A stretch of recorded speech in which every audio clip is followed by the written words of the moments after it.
Olá, caríssimo estudante, tudo bem, prof? Que bom! E hoje vamos fazer agora aquela revisão para a gente se sair muito bem na avaliação de educação física. Muito bem! Então vamos lá, sem perder tempo, dá uma olhada nesse slide aí da aula de número 19. Olha lá, 19. Então vamos revisar aqui 4 aulas. A primeira será aula 15. Deixa eu voltar aqui. Aula 15, tá? A aula 15 nós falamos sobre o que, Prof. Iris? Nós falamos aqui sobre os jogos e o lazer na comunidade. Na aula 16, falamos aqui sobre a ginástica de condicionamento na cultura corporal. Aula 17, nós falamos sobre as práticas de atividade física e saúde no projeto de vida. E na aula 18, a agressão e violência no esporte. Então, são essas 4 aulas que a gente vai dar uma revisada aqui. Então, dentro dos jogos, nossa aula 15, jogos e lazer na comunidade, a gente viu que tem diversas possibilidades aí de jogos, de brincadeiras, de diversão, de adaptação dos esportes, né? Muito bem.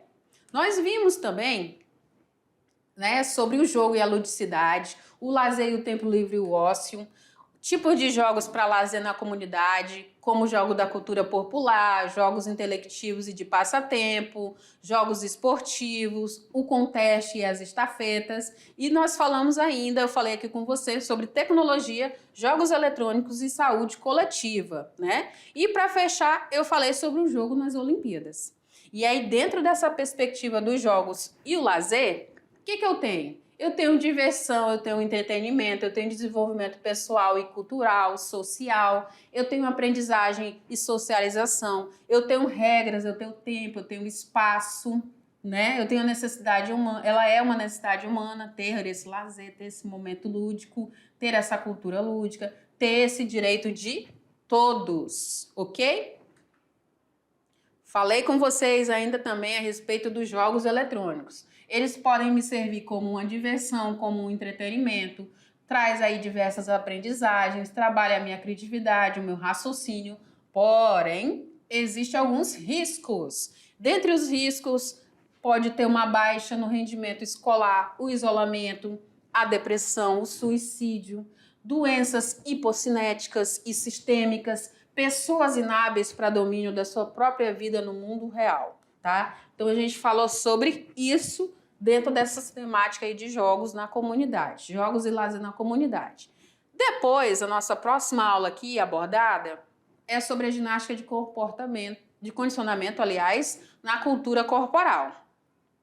Nela, o que eu trouxe? Eu trouxe para você o conceito dos tipos de ginástica, né? Entendendo que essa ginástica ela é um conjunto sistematizado de movimentos corporais que aprimora as capacidades físicas, a ginástica competitiva, a de condicionamento físico, a fisioterápica e de consciência corporal, a ginástica funcional e o treinamento funcional também.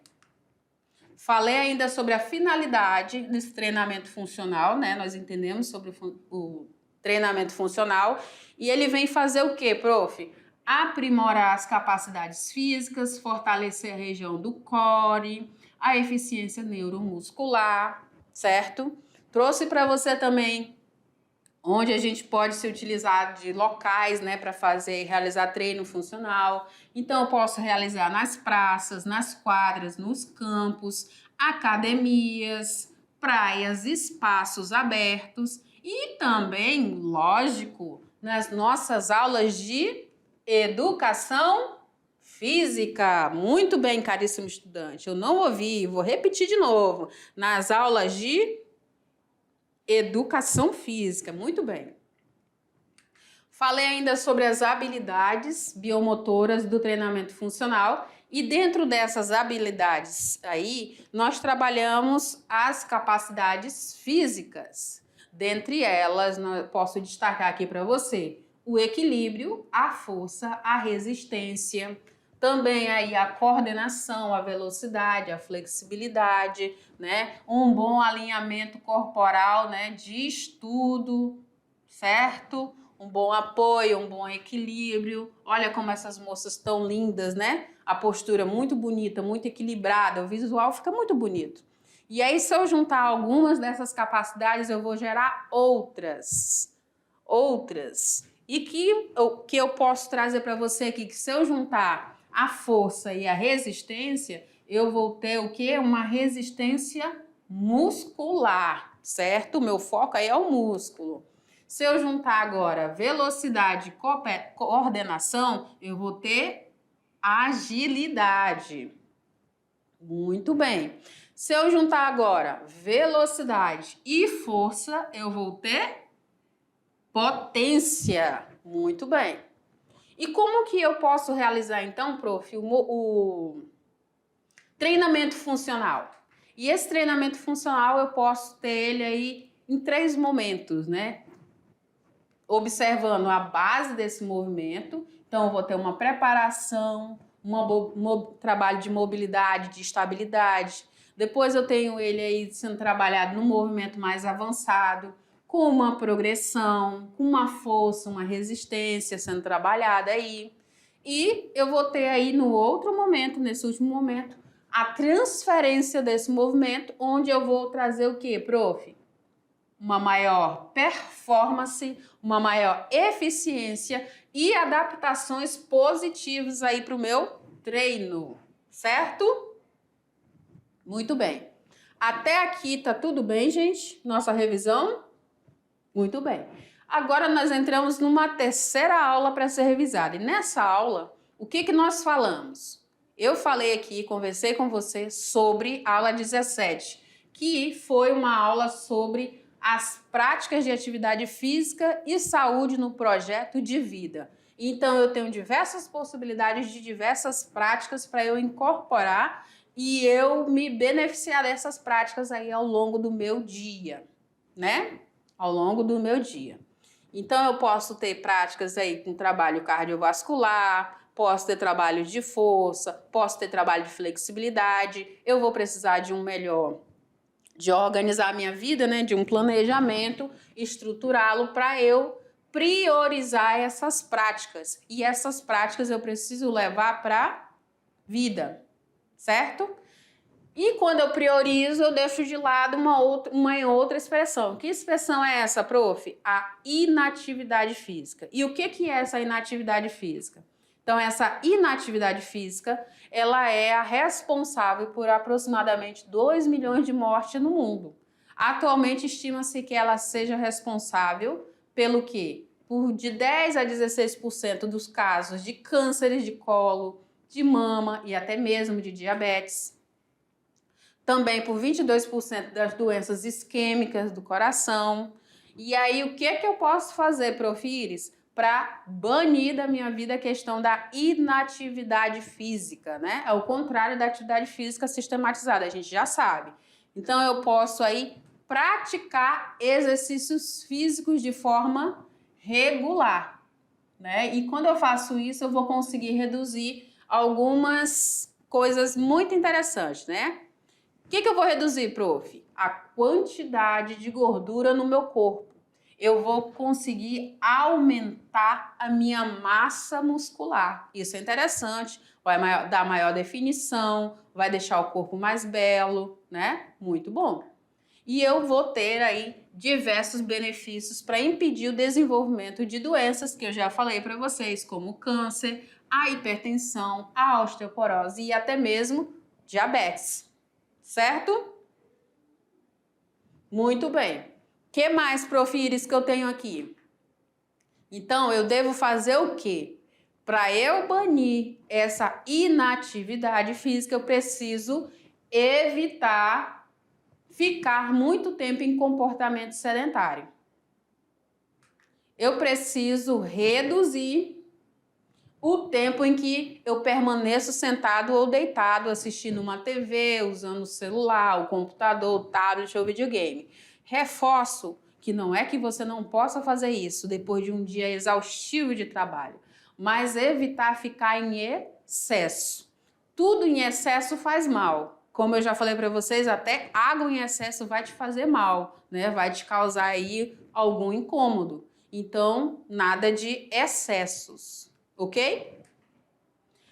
A cada hora, e aí eu te dou como exemplo, que a cada hora eu preciso me movimentar aí cerca de 5 minutos, pelo menos, né? Pelo menos a pequena porção aí de 5%, de 5 minutos, aliás, para que eu possa aproveitar e mudar a posição e ficar de pé. Então, na hora que eu faço isso, eu vou promover uma maior circulação sanguínea no meu corpo, eu vou auxiliar aí na oxigenação do meu cérebro, eu vou aproveitar aí para beber uma água, eu vou aproveitar para beber um café, para tomar um chá, tomar um suco, eu vou aproveitar para ir ao banheiro, né? Então, quanto mais líquido eu bebo, mais ao banheiro eu preciso ir, né? Então, eu também tenho que aproveitar esses momentos aí a cada 1 hora. Preciso criar uma rotina para as minhas atividades diárias. O que eu realizo todo dia? No trabalho, em casa, na escola, né? Em tudo isso, né? Eu preciso organizar o meu tempo com momentos para estudar, para praticar atividade física e para relaxar, tá? Repete aqui comigo. Organizar o meu tempo com momentos para estudar, praticar atividades físicas e relaxar. Muito bem, eu quero ouvir vocês falando esse trecho em alto bom som para vocês mandarem essa mensagem para o cérebro, tá? Muito bem. O que mais, prof? Aí eu trago para vocês algumas práticas que vocês podem estar realizando que são acessíveis, né? Como o que, prof. Iris? Como a caminhada, como a natação, a yoga, ou o yoga, né? Depende de quem fala também. A hidroginástica, o treinamento funcional, o ciclismo, o pilates, a dança adaptada, o exercício realizado na cadeira.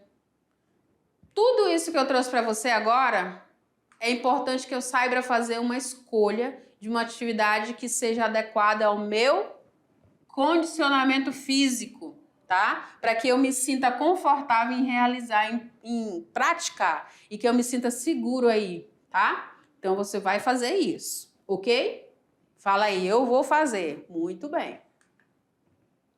E aí chegamos na nossa última aula, né, para revisar, e coincidentemente também a última aula aí, conteúdo, onde eu falei com vocês sobre a agressão e a violência no esporte. Precisamos banir esse tipo de atitude, né? Muito bem. E aí eu conversei com vocês sobre o conceito dessa agressão no esporte. Então, a agressão ela está intimamente ligada a um comportamento intencional de natureza violenta, que ocorre durante a prática esportiva e que tem como objetivo causar dano físico e psicológico ao adversário. Foi disso que eu falei com vocês, certo? Outro ponto que eu abordei com vocês foi a respeito da violência. E a violência no esporte ela vai englobar não apenas a agressão física, mas também o comportamentos verbais e discriminatórios antidesportivos que violam as regras e os valores do jogo.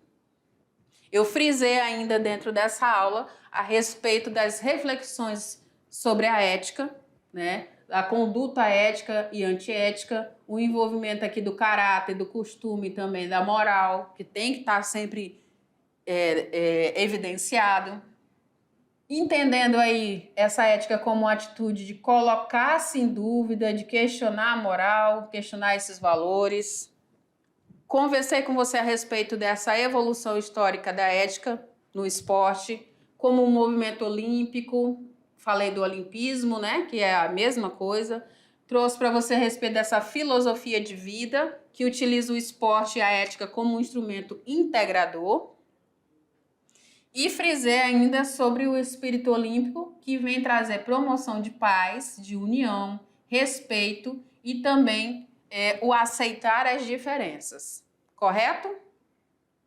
Ainda dentro dessa revisão, falamos, né, conversamos aqui sobre os princípios legais da ética nas atividades esportivas. E aí eu trouxe sobre a conduta ética, que precisa existir, e se precisarmos, existe aí o Tribunal de Justiça Desportiva para fazer valer aí os nossos direitos, nossos deveres, as nossas ações corretas. Além do valor da ética nas práticas corporais e educação olímpica, né? Que eu preciso valorizar essa educação olímpica, né? Quando a gente assiste aqueles eventos das Olimpíadas, é justamente para fomentar esse olimpismo, valorizar aí essas ações positivas. O que ele vai fazer, prof? Ele vai envolver o educar para a vida, certo? Ele vai propor aí a integração dos valores olímpicos, a educação para a cidadania, ok? Ele vai aliar o esporte, a cultura e a educação, vai buscar o desenvolvimento harmonioso do ser humano, ele requer aí um respeito aos princípios éticos. Então, sobre tudo isso que a gente falou aqui nessa aula maravilhosa de número 18 também. E aí, caríssimo estudante, chega o momento, depois da gente revisar tudo isso, chega o momento de você realizar a sua avaliação parcial 2, né, da unidade 2. E aí, deixa eu te falar uma coisa, vem aqui comigo. Para essa avaliação, é importante que você revise aí todas as temáticas que a gente viu nessa unidade 2, certo? Que você pegue lá suas anotações, os seus cadernos, né? Que você pegue seus mapas mentais, leia com atenção, grife ali alguma palavra, alguma coisa que ficou ali na dúvida, dê uma pesquisada, aprofunde um pouco a mais.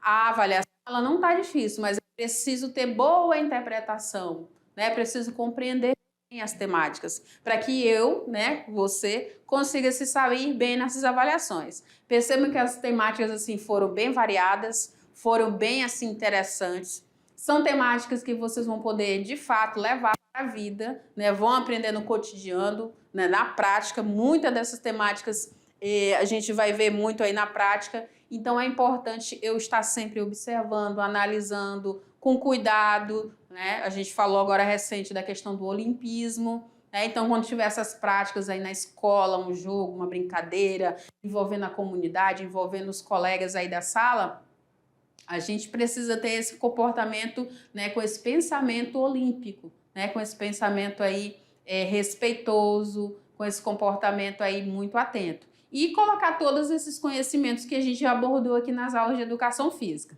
Tranquilo? Prof, conto contigo mais uma vez, qualquer dúvida, né, qualquer questionamento com relação à avaliação, você sabe onde me encontrar, não é mesmo? Muitíssimo obrigada a todos vocês, caríssimos estudantes, e desejo sucesso na avaliação e na vida para vocês. Tchau, tchau! Até mais!